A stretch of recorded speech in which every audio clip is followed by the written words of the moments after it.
Feel कर रहे हैं। पीएचडी करना आज लग रहा है कि बिल्कुल जेन्युइन था, मेरा बिल्कुल सही डिसीजन था।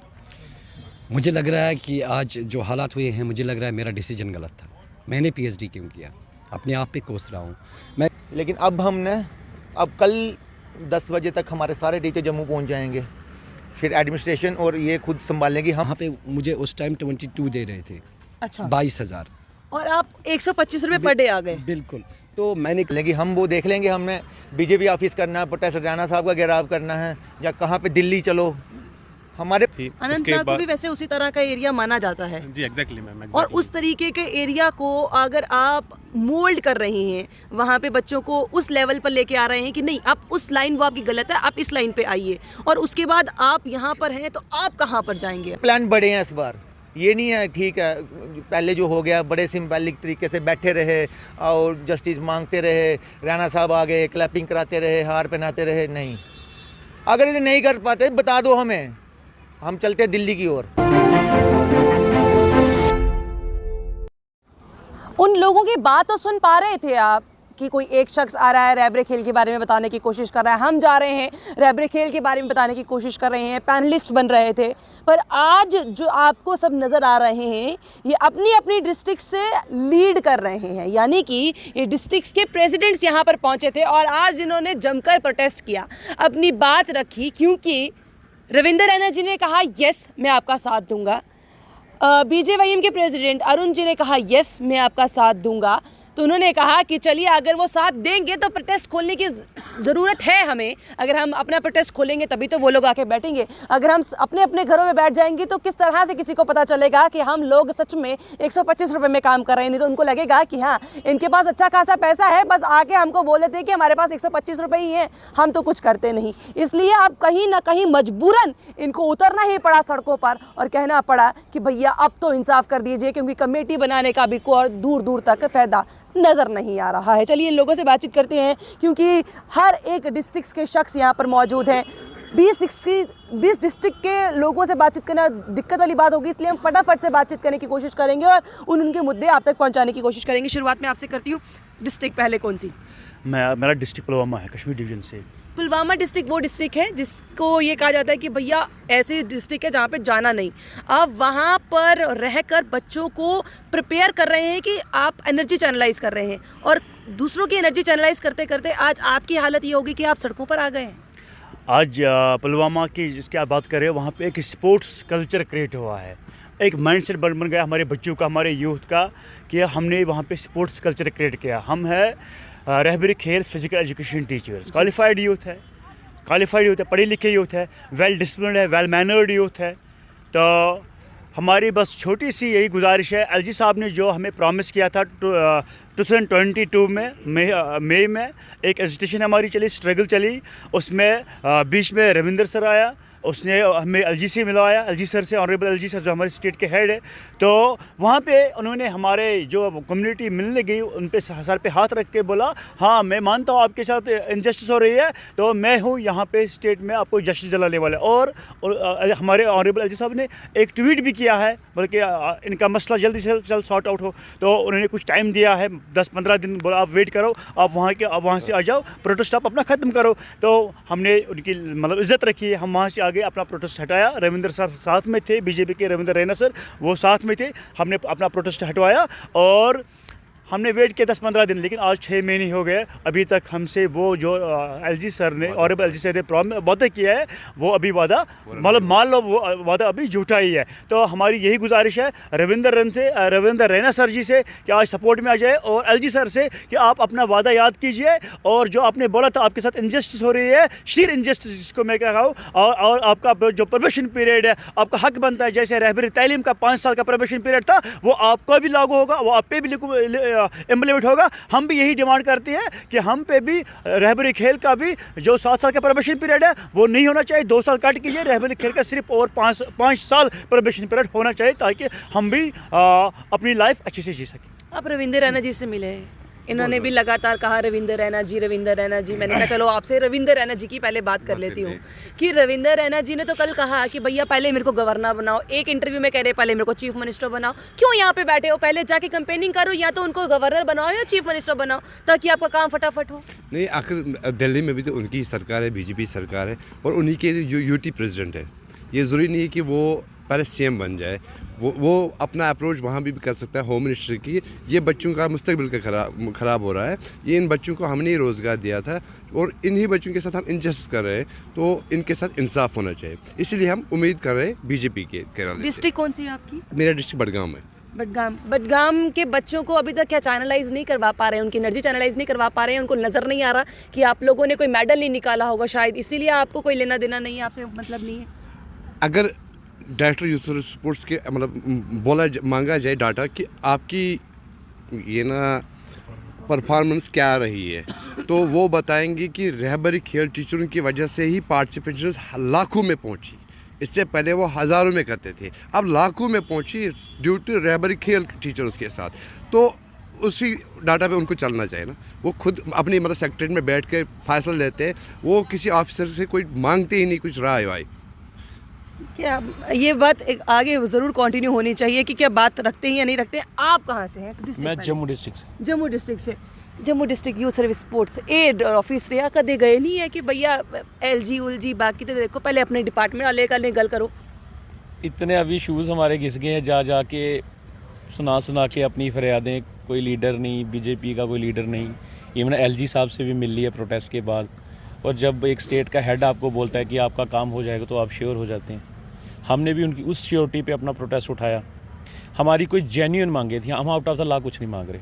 हमारा ये था कि जैसे पहले रैबर स्कीम थी, उनका टाइम पीरियड 5 साल था, हमारा 7 साल क्यों रखा? हमारा भी 5 साल किए। उन्होंने बोला हो जाएगा। उन्होंने बोला आपकी सैलरी कम है, लेकिन हम सैलरी के इशू पे भी ज़्यादा नहीं बोले, क्योंकि ऑलरेडी हमारा 5th ईयर। मेरे को यही बात समझ नहीं आती, आप सैलरी के इशू पे क्यों नहीं बोले? इक्वल वर्क इक्वल पे, ये तो कॉन्स्टिट्यूशन ने बोला है। बेसिकली हमने सैलरी के इशू के लिए इतना बोल चुके हैं और हमारी कभी सुनी ही नहीं की इस चीज़ पे।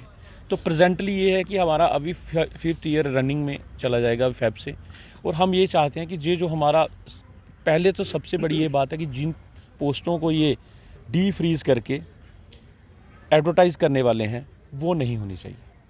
क्योंकि इससे यह है कि हमारा डिपार्टमेंट बड़ा छोटा सा डिपार्टमेंट है। हर एक स्कूल में 10 टीचर होते हैं, उसके साथ एक पीटी या पीएम होता है। तो आलमोस्ट कि एक स्कूल में 1 या 2 टीचर ही रहते हैं। तो हमारी पोस्टर्स आगे बड़ी कम होती हैं। तो अगर ये जो बैक एंड पोस्ट हैं ये एडवर्टाइज़ कर देंगे, तो हम किन पोस्टों पे रेगुलर होंगे? सो हमें चिंता उस चीज़ की है सबसे पहले। तो हमारी कोई ज़्यादा मांगे नहीं है, हमारी जेन्युइन 2 ही मांगे हैं। एक तो हमारा जो टाइम पीरियड है एज़ पर अदर रैबर स्कीम, हम अपनी स्कीम भी नहीं बना रहे। जो पास्ट की गवर्नमेंट्स ने जो स्कीम्स बनाई थी, जो उनका टाइम पीरियड था, हम वही मांग रहे हैं।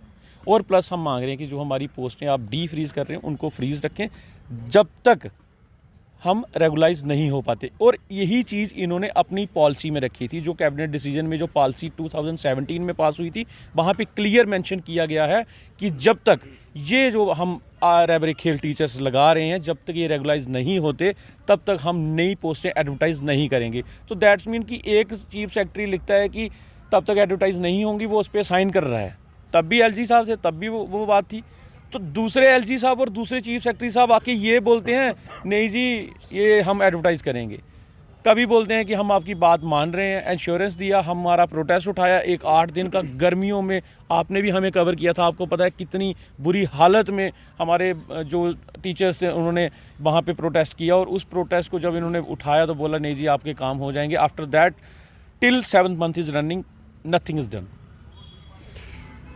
आपको देख के फीलिंग पता क्या आ रही है कि आप कोई स्पोर्ट्स टीचर नहीं है, आप एक ना मतलब वकील जैसे ना नज़र आ रहे हैं। तो मैं आपसे यही बात करती हूँ, इक्वल वर्क इक्वल पे, ये कॉन्स्टिट्यूशन कहता है कि मतलब सबको जितना आप काम कर रहे हैं उतना आपको पैसा भी मिलना चाहिए। क्या आप काम कम कर रहे हैं? जो आपको 125 रुपये का लिए एक आपको जो गिफ्ट मिलता है, आप काम कम करते हैं? देखिए मैम, दुनिया में एक नारा जी मेरी जम्मू डिस्ट्रिक्ट ही है। दुनिया में एक नारा बड़ा ही पॉपुलर है कि उम्मीद पे और होप पे दुनिया कायम है। हमने जब ये नौकरी ज्वाइन की थी तो हमें उम्मीद थी इस गवर्नमेंट पे। इन्होंने हमें होप दिखाई कि आप ज्वाइन कर लो, 7 साल बाद हम आपको रेगुलाइज कर देंगे। और बाकायदा रिटर्न में रिटर्न में वो पॉलिसी बनाई, रिटर्न में हमें लिख के दिया, कैबिनेट का डिसीजन हुआ। अब कैबिनेट हमने तो बनाई नहीं थी, इन्हीं की मौजूदा गवर्नमेंट की कैबिनेट थी, पीडीपी और बीजेपी सरकार की। तो हमें भी एक होप हुआ कि हम 7 साल के बाद रेगुलाइज हो जाएंगे। फिर क्या हुआ कि हम अपनी डिमांड को लेकर इनके पास जाते रहे कि जो बाकी रैबरेज स्कीम्स हैं उनमें प्रोविशन पीरियड जो था वो 5 साल था, तो जनाब हमारा भी ध्यान रखा जाए, हमें भी उनसे अलग ना किया जाए, हमें भी 5 साल पैटर्न पे ले आओ। अगर किसी स्कीम में कोई मॉडिफिकेशन होती है तो मुझे लगता है कि वो मुलाजमों के हक़ के लिए होनी चाहिए, लेकिन हमारे साथ ये पहली बार ऐसा हुआ कि हमारी स्कीम को मॉडिफिकेशन हुई लेकिन वो हमारे हक़ में नहीं हुई, वो हमारे अगेंस्ट हुई। उल्टा इन्होंने ये कर दिया कि जो कैबिनेट ने हमारे लिए जो सीटें हमारे डिपार्टमेंट में, आपने बात की ना इक्वल पे की, जो हमारे डिपार्टमेंट में जो लोग आज 50,000 ले रहे हैं उनके बराबर की सीटें जो हमारे लिए कैबिनेट ने रिज़र्व की थी वो सीटें इन्होंने एडवर्टाइजमेंट की ओर ये लोग जा रहे हैं। तो बताओ फिर इक्वल वर्क और इक्वल पे का तो वो फंडा ये लोग समझते नहीं है, हम तो समझ रहे हैं क्योंकि हमारे यहाँ पे कुछ ऐसे टीचर्स हैं जो हाई सेकेंडरीज में काम कर रहे हैं एज ए लेक्चरर। मैं जिस स्कूल में काम करता हूँ वहाँ 106 बच्चे हैं, मैं सुबह मॉर्निंग असेंबली से लेकर शाम तक 106 बच्चों के साथ डील करता हूं और पिछले 4-5 साल से मैं एक दिन घर पे हिसाब लगा रहा था, तकरीबन 2000 के करीब मैं पार्टिसिपेट बच्चों को करवा चुका हूं डिफरेंट गेम्स में।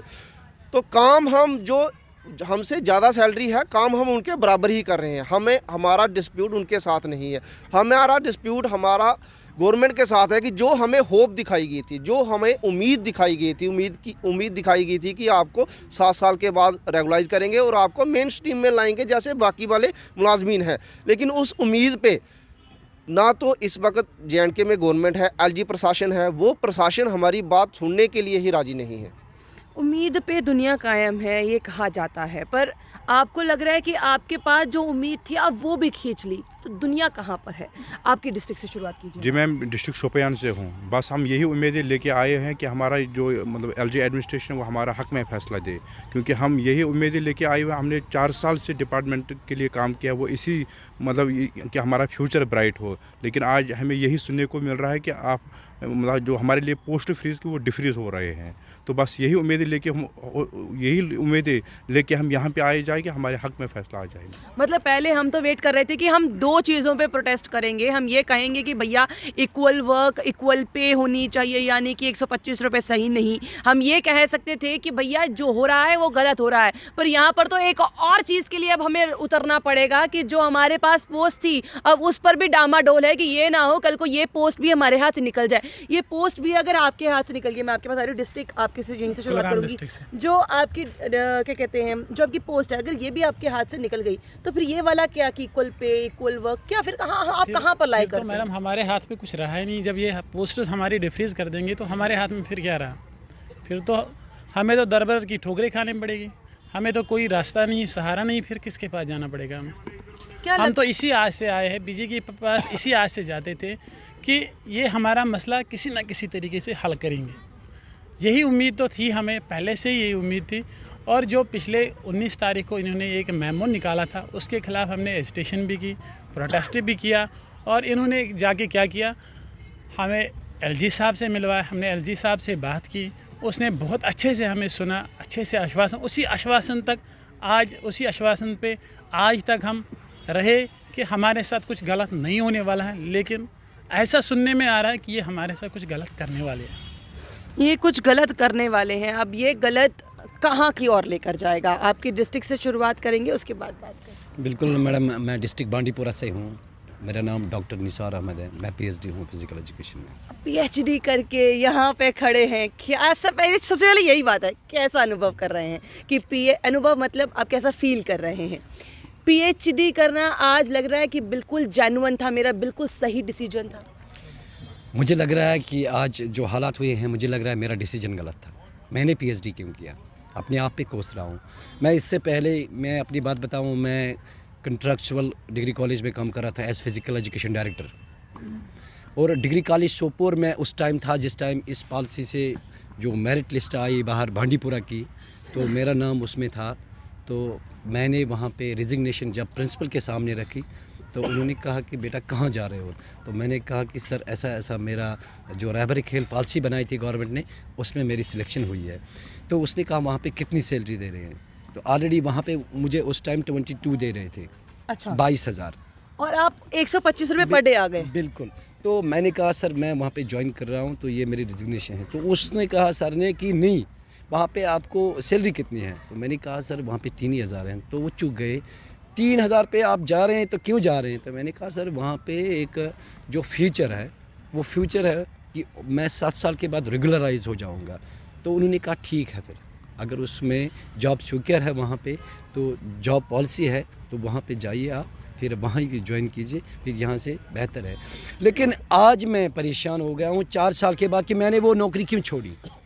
ये मैं ही नहीं हूँ, ये बहुत सारे बच्चे हैं जो नेट सेट किए वाले हैं, बाकी लोग अच्छे अच्छे प्राइवेट स्कूलों में, जो यूटी के बड़े बड़े प्राइवेट स्कूल्स हैं, कोई 40,000 ले रहा था, कोई 30,000 ले रहा था, सब उन्हें छोड़ दिया कि गवर्नमेंट ने पॉलिसी दे दी कि हमारा फ्यूचर सिक्योर हो गया। लेकिन आज पछता रहे हैं सभी। अच्छा, मैं एक बात आपकी यहीं पे काटती हूँ। आप बांडीपुरा, कुलगाम, शोपियाँ, बडगाम, यहाँ से आए हैं, यहाँ पर रुक कैसे रहे हैं? अब तो आपने कहा कि भैया आगे प्रोटेस्ट हमारा जारी रहेगा, रुकेंगे कहाँ पर? बिल्कुल, हम दोस्तों से पैसे लेके आए हैं, कभी खाना नसीब में होता है, कभी नहीं होता है। तो जो हम स्ट्रगल अभी कर रहे हैं, जिस स्ट्रगल में हम आए तो हमें करना ही है, और हम कहीं किसी भी हद तक भी जा सकते हैं। ये समझने की बात है कि मैं पीएचडी करके यहाँ दर दर की ठोकरें खा रहा हूँ, तो मैं क्या कर सकता हूँ। अगर हम लोग स्कूलों में जाके बच्चों को गलत कामों से स्पोर्ट्स की तरफ राग़िब कर रहे हैं, उनको स्पोर्ट्स की शिक्षा दे रहे हैं, उनको फिज़िकली स्ट्रांग कर रहे हैं, ये हम डायरेक्ट अपने मुल्क को स्ट्रांग कर रहे हैं। Very true. कहते हैं कि अगर एक मुल्क का बाशिंदा सिटीज़न वो फिट रहेगा तो वो मुल्क स्ट्रांग हो जाता है, इकनॉमिकली भी स्ट्रांग हो जाता है। बिल्कुल। तो हम चाहते हैं कि अब ये मसला, ये जो एलजी सर के हाथ में है, और एलजी सर यहाँ पे आए हैं सेंटर से, तो सेंटर में बीजेपी की सरकार है, हम डायरेक्टली ये अप्रोच कर रहे हैं बीजेपी के ऊपर। जो स्टेट है जम्मू एंड कश्मीर, पहले स्टेट थी तो आज यूटी है, यूटी डायरेक्टली होती है affiliated with the home ministry of the country. तो उस चीज़ में हमारे जो श्री अमित शाह जी हैं वहाँ हमारे होम मिनिस्टर, तो उनको इसमें उनकी जो इंटरवेंशन ज़रूरी होनी चाहिए कि एक पढ़ा लिखा यूथ है, अगर हम एडवर्टीज़ भी करेंगे फिर भी यही लगेंगे, तो इंजीनियरिंग बीटेक करके वाले तो बंदे नहीं आएंगे, क्योंकि we are eligible for this post, हम एलिजिबल है इस पोस्ट के लिए। अगर हम पढ़ लिख के आए हैं, अगर हमारी इंटरव्यू हो चुकी है, अगर हमारी सिलेक्शन प्रोसेस एक ट्रांसपेरेंसी के अंदर हुई, हमारा जो इंटरव्यू करने वाला था वो एक आईएएस ऑफिसर था, डीसी था उस पैनल का चेयरमैन, तो जो बाकी पैनलिस्ट थे वो केएस कैडर के थे, तो हमको लगाया उन्होंने, हमारी इंटरव्यू उन्होंने ली। जो ड्रॉप आउट हम में से भी कुछ ड्रॉप हुए उस टाइम, तो उनको लगा कि ये एलिजिबल नहीं है, मैं एलिजिबल हूँ तो मुझे सिलेक्ट किया है। अगर मैं सिलेक्ट हुआ हूँ तो फिर आप एडवर्टाइज़ क्यों कर रहे हैं? मेरा फ्यूचर कहाँ पे जाना है, मैं कहाँ जाऊँगा? मैं तो ये सोचूंगा कि 7 साल तक मैं झेलूँगा, ये दर दर की ठोकरें भी खाऊँगा, जेब में 10 रुपये भी नहीं रहेंगे, चलो, लेकिन नज़र वहाँ पे है कि 7 साल के बाद मैं अपने बच्चों को अच्छी तरह से उनकी स्कूलिंग करूँगा, उनके जो बाकी ख्वाहिशात होते हैं अपने घर वाले माँ बाप के।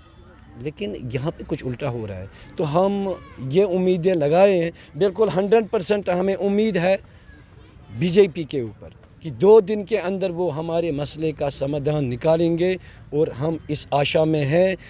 खाली हम 2 दिन रुकेंगे, 2 दिन के बाद कुछ बड़ा करेंगे। 2 दिन के बाद कुछ बड़ा करेंगे। अब ये बड़ा करने की क्या प्लानिंग है? देखिए, पहले तो मैं डिस्ट्रिक्ट ज़रूर पूछूंगी आपकी, इतनी दूर से आ गए, जेब में कुछ है नहीं, कहीं भी बैठे हैं, कहीं भी खा रहे हैं, खाने का कोई पता नहीं। जब खाने का हम काम किसके लिए करते हैं? खाने के लिए। जब खाने का कोई पता नहीं तो हम कहाँ जा रहे हैं? हम क्या सोच रहे हैं कि हम ये करेंगे फिर? जी, मेरा नाम हरप्रीत सिंह है, मैं डिस्ट्रिक्ट अनंतनाग से बिलोंग करता हूँ। जी, मैं नेट सेट हूँ, नेट सेट की है फिजिकल एजुकेशन में। दोनों इकट्ठे? जी। तो जैसे बात है, मेरे अभी सर ने बात की कि जो हमारी जेन्युइन हमारी सिंपल सी जेन्युइन डिमांड है उसकी एक पॉलिसी 2017 में फ्रेम हुई थी। अनंतनाग को भी वैसे उसी तरह का एरिया माना जाता है जी एग्जैक्टली मैम, और उस तरीके के एरिया को अगर आप मोल्ड कर रहे हैं, वहाँ पे बच्चों को उस लेवल पर लेके आ रहे हैं कि नहीं आप उस लाइन वो आपकी गलत है, आप इस लाइन पे आइए, और उसके बाद आप यहाँ पर हैं तो आप कहाँ पर जाएंगे आप? जी बिल्कुल सही कहना है मैम, आपका कहना बिल्कुल सही है कि जैसे मतलब अपना रोल मॉडल, मतलब हमारे बच्चे हैं कल स्कूल्स में जा रहे हैं, वो हमारा रोल मॉडल हैं, हम क्या बोलेंगे उनको कि आप ऑप्ट करो, ये सब्जेक्ट आप ले लो, फिजिकल एजुकेशन में इतना ब्राइट फ्यूचर है। जब वो लोग सुनेंगे ये लोग हमारे जो टीचर हैं, हमारे जो कोच हैं, ये ददर की ठोकरें खा रहे हैं, तो उनको क्या बोलेंगे, उनको क्या जवाब देंगे हम? या कल हम जो यूथ है, हम यूथ को क्या मैसेज देंगे कि आप हाँ भाई स्पोर्ट्स में आओ, या इस एक्टिविटी में आओ, या स्पोर्ट्स में आओ, तो उसमें ये फ्यूचर है। जब वो लोग सुनेंगे इसमें कुछ नहीं है, ड्रेन है सारा कुछ, तो वो कहाँ जाएंगे मैम, क्या करेंगे आखिरकार वो? इतनी डिग्रीज लेने के बाद आपने आप ज़रूर बीए भी किए होगा पहले, फिर बीपीएड के लिए गए होंगे, फिर एमपीएड के लिए गए होंगे, फिर आगे क्वालिफाई करने की कोशिश की होगी। इतनी पढ़ाई करने के बाद अगर सड़कों पे आना है तो ये नहीं है कि 12वीं करो या 12वीं ना करो, उससे पहले सड़कों पर आ जाओ। क्या सड़कों पर बैठेंगे, कुछ ना कुछ तो मिल ही जाएगा। बिल्कुल सही कहा मैंने, हम तो पछता रहे हैं हम कि हमने ये सब्जेक्ट लिया क्यों था, हम इस प्रोफेशन में आए क्यों। अगर हमें ये पता होती कि हम लोग इतने दूर दूर जाके या इतनी अच्छी बड़ी बड़ी डिग्रियां हासिल अचीव करके कि ताकि हमें कोई जॉब मिले, या हमारा गोल रहता है, एक एम रहती है, एक लाइफ में एम रहती है कि हम लोग ये अचीव करेंगे, हमें ये मिलेगा। हमारा गोल यही था कि हम लोग इसी को लेके चल रहे थे कि 7 साल के बाद हम लोग पक्के हो जाएंगे, 7 साल के बाद हमें अच्छी जॉब मिलेगी, ताकि हम लोग अपनी फैमिली को अच्छे सर्व कर सकेंगे, हम भी अच्छी जो लाइफ है गुजार सकेंगे। जब हमारे साथ ये हो रहा है तो हम अब कल यूथ को क्या देंगे, क्या कर सकते हैं, क्या बोलेंगे यूथ को? मैं जिस तरह से मैंने पहले कहा कि टाइम बहुत ज़्यादा नहीं है हमारे पास, आपको तो वैसे भी मोस्टली लोग जानते हैं क्योंकि हमारा पहले भी इंटरव्यू हो चुका है, तो मैं सिर्फ जाते जाते अब एक सवाल आपसे ज़रूर पूछना चाहूँगी कि आगे क्या? आज तो आपने प्रदर्शन कर लिया, क्या आगे अभी वेट करना है? भारतीय जनता, इन्होंने कहा जिस तरह से भारतीय जनता पार्टी को भी 2 दिन और देने हैं, 2 दिन का वेट करना है या क्या करना है? क्योंकि 19 तारीख भी निकल गई, आज का प्रोटेस्ट भी निकल गया, अब क्या? देखें मैम, अब अगर मैं पहले मीडिया में बता दूं मुझे क्या करना है, आपको पता है आजकल एडमिनिस्ट्रेशन कल ही वहीं पहले ही पुलिस वगैरह हमारे लिए पहले ही हम गिराव के लिए, हम उल्टा हमारे गिराव के लिए पहले ही वहाँ बंदोबस्त कर लिया जाएगा। मतलब बैठना है, प्रोटेस्ट पे बैठना प्रोटेस्ट है, या continue फिर है। बीजेपी के पास बैठ जाना है, बीजेपी के दफ्तर में देखो, बैठना है? अब ऑफिसों जाने वाला काम हमने ख़त्म कर दिया है। अब काम जो इन्होंने वादे किए थे वो फुलफिल होने चाहिए, तब तक हमने नहीं उठना है। अब कल हम रविंद्र रैना जी को भी मिल के आ गए हैं, उनके थ्रू हमने एलजी साहब को भी मैसेज अपना पहुंचा दिया है। अपना आज का एक हमारा ट्रेलर था, हम ये बताने जा रहे थे कि आप जो करने जा रहे हो वो ठीक नहीं है, क्योंकि हम जम्मू कश्मीर के एक इनके ही बच्चे हैं, ठीक है? आप फिर क्या मतलब क्या डेवलपमेंट करोगे? कहीं ये तो नहीं है भैया आपने गर्मियाँ भी अच्छी खासी धूप में देख ली, अब सर्दियाँ भी अच्छी खासी धूप में देखने के लिए आप यहाँ पे आए हैं, या फिर नहीं इस बार जब उठेंगे तो अपने जो मतलब हिम्मत है अब वो उतनी लेके आए हैं कि अब अपना जो मसला है हल करवा के तभी जाएंगे? नहीं मैम, देखो पिछली बार भी हमने यही चीज़ सोचा था कि प्रोटेस्ट हम तब तक अपना कंटिन्यू रखेंगे जब तक हमारा मैटर सॉर्ट आउट नहीं होगा। तो क्या अब एलजी साहब के कहने पे तो हमने उठना था। एक बार उनको हमने देख लिया कि उन्होंने किस तरह का वादा किया हमारे साथ, हम उनको बदनाम नहीं करना चाहते थे, लेकिन तभी हम बीच में अभी तक सड़कों पे नहीं आए थे। लेकिन अब वो जो ऑर्डर है हमारे लिए वो तो अप्लाई हो रहा है हमारे पे, तो फिर एलजी साहब का वादा इसका मतलब गलत जा रहा है। या कौन ऐसे सर्कमस्टेंसेस हैं, या कौन ऐसे लोग हैं जो एलजी साहब के वादों को भी पूरा नहीं होने दे रहे हैं? अब जब तक हमने एलजी साहब को भी बोल दिया है, रैना साहब को भी बोल दिया है, जब तक हमारा प्रोटेस्ट तब तक रहेगा जब तक आप रिटर्न दोगे। अब आश्वासन नहीं, अब आप मुलाकात भी होगी, आप बोलोगे कोई बात नहीं आप जाओ, ये 2 दिन में हो जाएगा। अब रिटर्न आएगा, जहाँ तो हमें निकाल दो। आप रैबरे खेल टीचर कोई स्कूलों में अब काम नहीं करेगा, वो जो कोई जा रहा भी होगा अगर वह तो वो वेस्टलेस है, क्योंकि हमारे जो एसोसिएशन है उन्होंने हमने कॉल कर दी है, हमने अपने डायरेक्टर को भी एक लेटर पैड पे लिख के दे दिया है कि हम सर हम सरवाइव नहीं कर पाएंगे अगर कल को हमारा गलत हो जाएगा।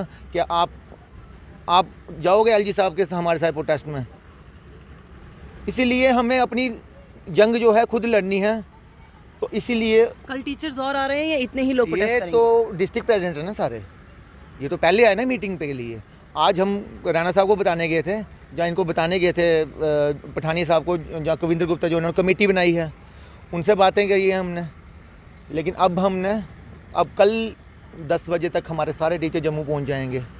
फिर एडमिनिस्ट्रेशन और ये खुद संभाल लेंगी, हम वो देख लेंगे। हमने बीजेपी ऑफिस करना है, प्रोफेसर राणा साहब का घेराव करना है, या कहाँ पे दिल्ली चलो, हमारे प्लान बड़े हैं इस बार। ये नहीं है ठीक है पहले जो हो गया बड़े सिंबॉलिक तरीके से बैठे रहे और जस्टिस मांगते रहे, राणा साहब आ गए, क्लैपिंग कराते रहे, हार पहनाते रहे। नहीं, अगर इसे नहीं कर पाते बता दो हमें, हम चलते दिल्ली की ओर। अब दिल्ली की ओर भी जाया जा सकता है, आगे भी चला जा सकता है। इस बार पैसे जेब में हो ना हो, हिम्मत इतनी ज़्यादा है कि अपना हक इस बार लेकर ही जाएंगे, क्योंकि अब तक जो बात कर रहे थे वो दो चीज़ों पर बात कर रहे थे, पर अब तीसरी चीज़ भी आ गई है। यानी कि अभी तक हम यही वेट कर रहे थे कि हमें ये कहा जाए कि भैया जो हमारा जो टाइम है वो कम कर दो, या हमारी सैलरी है वो बेसिक बना दो। अभी तक हम इस पर ही बात कर रहे थे। अब बात तो ये आ गई है कि हमारी नौकरी ही खतरे पर हो गई है, तो फिर हमारे पास बचा क्या? जब नौकरी ही नहीं रहेगी तो हम क्या करेंगे? तो बेटर है कि जब तक हैं तब तक हैं, अब हम लगे रहेंगे। अब ये डिपेंड आपको करता है या आपको निर्भर होना है कि अब ये किसका घेराव करें, क्योंकि हमने बातचीत जिस जिससे करनी थी कर ली, फोटोज दिखा दी कि किस किस के साथ हम बैठे हैं। रविंद्र रैना से बातचीत हो गई, RS पठानी जी से, कविंद्र गुप्ता जी से, यहाँ पे LG साहब बैठे हैं, उनसे मुलाकात होगी, यानी सबसे मुलाकातें हो गई हैं। अब बात होगी घेराव की, अब बात होगी आगे आगे। अब जिम्मेदारी LG प्रशासन की कि वो किस और लेकर चलती है जम्मू कश्मीर की युवाओं को। आप लोग इस तरह से बने रहिए द अनकट रति के साथ। मुझे दीजिए इजाज़त, नमस्कार।